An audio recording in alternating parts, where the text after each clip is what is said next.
Google map பார்த்து நான் ஒரு இடத்துக்கு போய்கிட்டு இருக்கோம். அது நேரா போய் கடல் கிட்ட போய் நின்றுச்சு. டர்ன் பண்ணணும், லெஃப்ட் டர்ன் எடுக்கணும், எதுவும் சொல்ல, கடலுக்கு மேல போக சொல்லுது. நேரா அம்புக்குறி காட்டுது. அதே போலதான் தேவனுடைய வார்த்தையும். அல்லேலூயா. என்ன அத பார்த்து நின்றோம். அல்லேலூயா. நாங்க வழியிலன்னு சொல்லி ஸ்தம்பிச்சு போயிடுவோம். கூகுள் மேப் பொய் சொல்லுது, தப்பா காட்டுது அப்படின்னு 4 பேர் சொல்லுவாங்க. அல்லேலூயா. ஆனால் தேவனுடைய வார்த்தை என்னன்னா அதே கடல் மேல வழி வச்சிருக்கும்.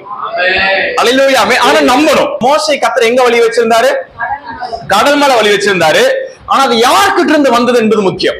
போன் கிட்ட இருந்து வந்ததுன்னா நீங்க கன்ஃபியூஸ் ஆகலாம், பயப்படலாம், சந்தேகப்படலாம். ஆனா தேவனிடத்து வந்தா கன்ஃபியூஸ் ஆக வேண்டாம். தேவனிடத்து வரும் என்று சொன்னால் பயப்பட வேண்டாம், பதட்டம் அடைய வேண்டாம். அந்த இடத்துல மாபெரும் கிருபை கர்த்தர் வைத்திருக்கிறார். ஆமென். நீங்க கடல்ல கால் எடுத்து வைக்கும் பொழுதே சந்தேகத்தை புரட்டி போடுகிற அளவுக்கு, உன் பயத்தை புரட்டி போடுகிற அளவுக்கு கடல் 2ஆய் பிளக்கப்பட்டு அங்க வழி இருக்கிறது நீங்கள் காண்பீர்கள். அல்லேலூயா. ஆமென். உன் சந்தேகத்தையும் உன் பயத்தையும் நீக்குவதற்கான ஒரு வழியை கர்த்தர் தந்திருக்கிறார்.